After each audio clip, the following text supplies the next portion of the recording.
Abraham Lincoln គឺជាអ្នកកែប្រែរបបទិសកលនៅសហរដ្ឋអាមេរិក Abraham Lincoln គឺជាប្រធានាធិបតីអាមេរិកទី 16 របស់សហរដ្ឋអាមេរិក និងជាមេដឹកនាំម្នាក់ដែលត្រូវបានគេស្គាល់ទូទាំងពិភពលោក គាត់គឺជាអ្នកផ្ដល់សិទ្ធិស្មើគ្នាដល់ប្រជាពលរដ្ឋដ៏គួរឲ្យគោរពសរសើរបំផុត ដើម្បីឈានទៅរកភាពជាមេដឹកនាំ Lincoln ត្រូវបានតស៊ូព្យាយាមរហូតមក ប៉ុន្តែគាត់បានទទួលបរាជ័យជាច្រើនលើកច្រើនសារស្ទើរតែរាប់មិនអស់ ក្នុងព្រឹត្តិការណ៍មួយដែលចាត់ទុកថាជាការទទួលជោគជ័យដ៏ធំធេងបំផុតក្នុងឆាកជីវិតរបស់គាត់ គឺជាការប្រកាសលែងឲ្យមានរបបទិសកល ហើយគាត់ក៏បានបង្រួបបង្រួមជាតិវិញជាថ្លុងមួយ ដែលធ្វើឲ្យឈ្មោះរបស់គាត់ត្រូវបានគេចារឹកទុកនៅក្នុងការចងចាំរបស់មនុស្សជាតិ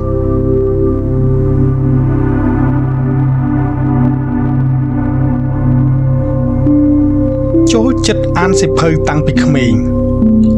Abraham Lincoln កើតនៅក្នុងខ្ទមតូចមួយនៅក្នុងរដ្ឋ Kentucky មានជីវិតក្រីក្រលំបាកតោកយ៉ាកជាខ្លាំង ម្ដាយទទួលមរណភាពតាំងពីគាត់នៅក្មេងម្ល៉េះ ឪពុកជាមនុស្សប្រមឹកតែជាភ័ព្វសំណាងល្អដែលមានម្ដាយចុងរបស់គាត់បានចិញ្ចឹមបីបាច់ថែរក្សាយ៉ាងល្អ Lincoln ពុំមានឱកាសបានទៅរៀននៅសាលាទេព្រោះគាត់ត្រូវនៅជួយធ្វើចំការ ចំណេះដឹងដែលគាត់បានមកខ្លះនោះគឺសុទ្ធតែឆ្លៀតរៀនសូត្រដោយខ្លួនឯងផ្ទាល់តែប៉ុណ្ណោះ ចំណុចពិសេសរបស់ Lincoln គឺគាត់ចូលចិត្តអានសៀវភៅ ប្រសិនបើផ្ទះណាមានសៀវភៅល្អៗគាត់ក៏ទៅសុំខ្ចីយកមកអាន ពេលខ្លះគាត់ត្រូវធ្វើដំណើរដោយថ្មើរជើងក្នុងចម្ងាយផ្លូវរាប់សិបគីឡូ ដើម្បីទៅខ្ចីសៀវភៅត្រឹមតែមួយក្បាលក៏នៅតែព្រមទៅដែរ នៅពេលមានអាយុ 19 ឆ្នាំ Lincoln បានចែវទូកពីរដ្ឋ Ohio ដល់រដ្ឋ New Orleans គឺនៅទីនោះហើយដែលគាត់បានឃើញទិដ្ឋភាពជីវិតរបស់ពួកទេសកលដែលត្រូវបានគេលក់ទិញដូរដោយសត្វធាតុជាលើកដំបូង ដែលធ្វើឲ្យគាត់ដុសគំនិតមួយដើម្បីជួយដោះលែងពួកទេសកលទាំងនោះ ទើបគាត់ងាកមកចាប់អាជីពជាមេធាវីនៅក្នុងរដ្ឋ Illinois Lincoln តែងជួយប្រស័យតាក់ទងជួយយកអាសាអ្នកដទៃ ហើយក៏ចាប់ផ្ដើមមានកេរ្តិ៍ឈ្មោះបោះសម្លេងដោយសារតែការខិតខំប្រឹងប្រែងនិងអំពើសុចរិតទៀងត្រង់តាំងពីពេលនោះមក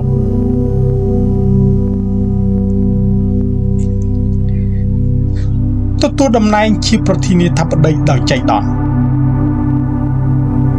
នៅឆ្នាំ 1846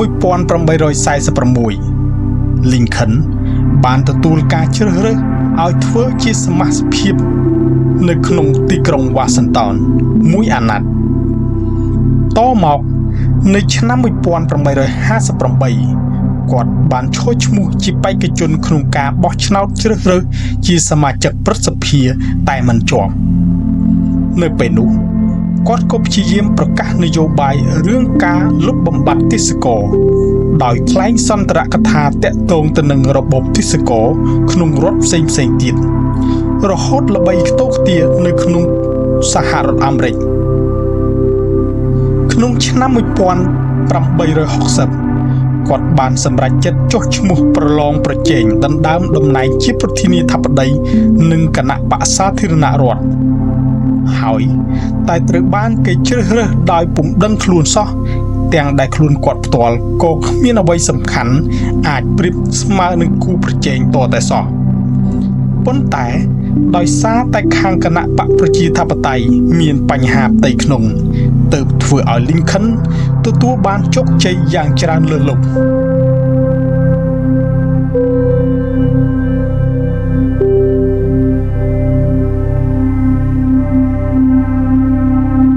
ហេតុនៃសង្គ្រាមស៊ីវិលមានការពីជាង100ឆ្នាំកន្លងមកហើយនៅក្នុងសហរដ្ឋអាមេរិកគឺរវាងបណ្ដារដ្ឋភាគខាងជើងនិងបណ្ដារដ្ឋភាគខាងត្បូងដើម្បីកំណត់ឲ្យដឹងច្បាស់ថាតើរដ្ឋខាងណាមានអំណាចគ្រប់គ្រងលើខ្លួនឯងកម្រិតណារឿងសំខាន់ដែលកើតឡើងគឺជាប្រជាពលរដ្ឋនៅតែអាចមានសិទ្ធិលើពួកទេសចរបានដែរឬក៏យ៉ាងណាដែលរដ្ឋភាគខាងត្បូងព្រមទទួលស្គាល់ប៉ុន្តែមហាជនអាមេរិកភាគច្រើនមានទស្សនៈថាការធ្វើជាម្ចាស់លើទេសចរគឺជារឿងមិនត្រឹមត្រូវក្រោយមកបណ្ដារដ្ឋខាងត្បូងក៏បានប្រកាសផ្ដាច់ខ្លួនចេញពីសហរដ្ឋហើយអ្នកដែលខិតខំប្រឹងប្រែងក្នុងការបង្រួបបង្រួមភាគខាងត្បូងនិងភាគខាងជើងឲ្យមកជាសហរដ្ឋអាមេរិកតែមួយនោះគឺអាប់រ៉ាហាំ លីនខុននេះឯង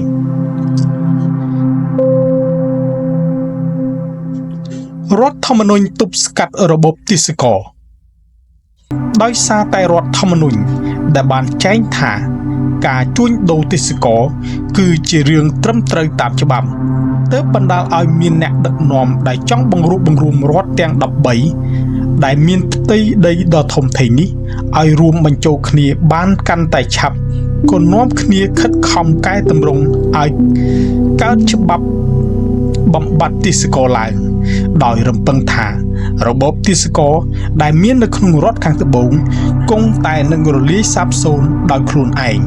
ដូច្នេះនៅឯរដ្ឋភាគខាងជើងនៅក្នុងឋានៈជាប្រធានាធិបតី Lincoln បានធ្វើសច្ចាប្រណិធានថាខ្លួននឹងគាំទ្រនៅរដ្ឋធម្មនុញ្ញច្បាប់នេះ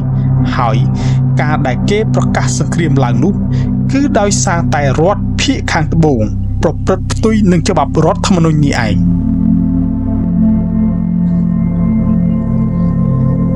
អំពើហិង្សាកាន់តែកើនឡើងទ្វេដងសង្គ្រាមកាន់តែរីករាលដាលធំឡើងជាលំដាប់កងកម្លាំងសហព័ន្ធត្រូវបានគេវាយបង្ក្រាបជាច្រើនលើកច្រើនសារព័ត៌មានមកពីទ្វីបអឺរ៉ុបក៏កាន់តែពុំសូវល្អអ្វីប៉ុន្មានទេអង់គ្លេសធ្វើបើមានឥទ្ធិពលគ្រប់គ្រងខាងភាគីសហព័ន្ធប៉ុន្តែគេក៏ចង់បានកាប់បាស់ពីភាគខាងត្បូងដែរចំណែកប្រទេសដទៃទៀតក៏មានទំនោរដូចគ្នានេះដែរទូតរបស់រដ្ឋាភិបាលបានដាស់តឿនលោក Lincoln ថាដើម្បីស្ដារស្ថានភាពនេះបានលុះត្រាតែយកជ័យជំនះផ្នែកនយោបាយឲ្យឃើញត្រចះត្រចង់ម្ដងសិនឬមួយបើមិនដូច្នេះទេគេត្រូវប្រកាសលុបបំបាត់របបទេសចរតែម្ដងទៅដើម្បីបំពេញភារកិច្ចបំពេញចិត្តពួកកម្មករជនជាតិអឺរ៉ុបដែលកំពុងតែប្រឆាំងនឹងរបបទេសចរយ៉ាងខ្លាំងក្លានេះដែរ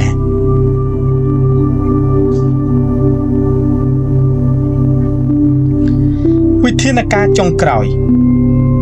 Lincoln បានកោះប្រជុំរដ្ឋមន្ត្រីនៅសេតវិមានរដ្ឋមន្ត្រីក្រសួងការបរទេស William Henry Seward បានបកស្រាយឲ្យឃើញថាប្រសិនបើយើងហ៊ានប្រកាសលុបបំបាត់របបទេសចរភ្លាមៗនោះយើងនឹងត្រូវគេវាយតម្លៃថានេះគឺជាសន្លឹកបៀចុងក្រោយរបស់រដ្ឋាភិបាលដែលកំពុងត្រដោកខ្យល់នឹងប្រៀបហាក់ដូចជាកំពុងតែដង្ហើយហៅរកជំនួយជ្រុំជ្រែងមួយណាផ្ទុយទៅវិញប្រសិនបើយើងទទួលជោគជ័យដោយកម្លាំងទាហានម្ដងណាហើយនោះទើបជាប្រសើរលោក Lincoln ក៏យល់ស្របគំនិតនេះ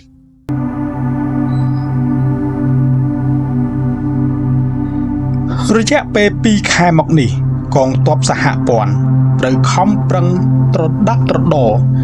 ទប់ទល់នឹងវិបត្តិដ៏ធ្ងន់ធ្ងរស្ទើរតែដកដង្ហើមមិនរួចទីបំផុត Lincoln ក៏រកបានមេទ័ពដ៏ឆ្លៀសវៃពីររូបគឺឧត្តមសេនីយ៍ Gates និងឧត្តមសេនីយ៍ Sherman គ កងទ័ពភាគខាងជើងមានល្បិចកលយុទ្ធសាស្ត្រសង្គ្រាមខ្ពស់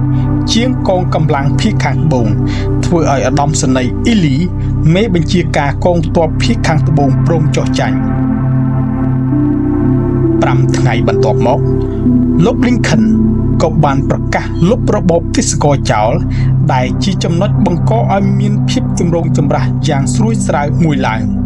ដែលតម្រូវឲ្យមានការជជែកដេញដោលគ្នាយ៉ាងក្តៅគគុកលើពីសម័យឃោឃៅបោះឆ្នោតរើសប្រធានាធិបតីទៅទៀតដោយសារតែមានគោលដៅយ៉ាងមុតមមដើម្បីធ្វើឲ្យបញ្ចប់សង្គ្រាមនោះលោក Lincoln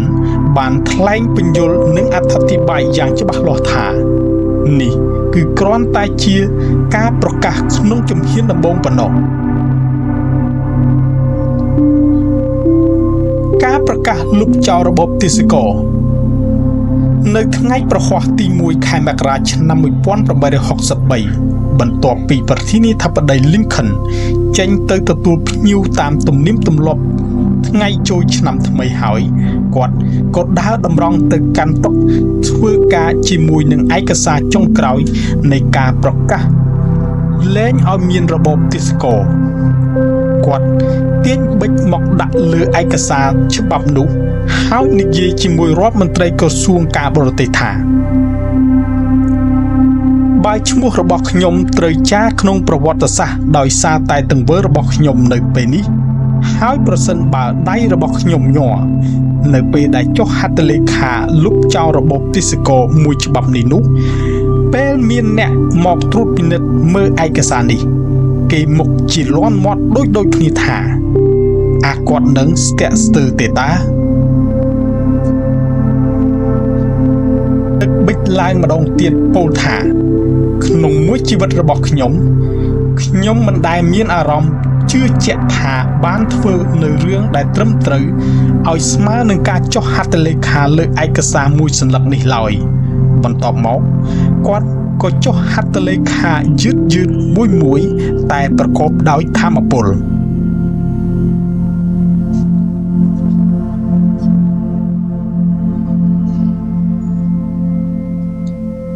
ព្រឹត្តិការណ៍សំខាន់កើតនៅថ្ងៃទី12ខែកុម្ភៈឆ្នាំ1809ក្រុង Garden សហរដ្ឋអាមេរិកក្នុងថ្ងៃទី4ខែមីនាឆ្នាំ1861ទទួលតំណែងជាប្រធានាធិបតី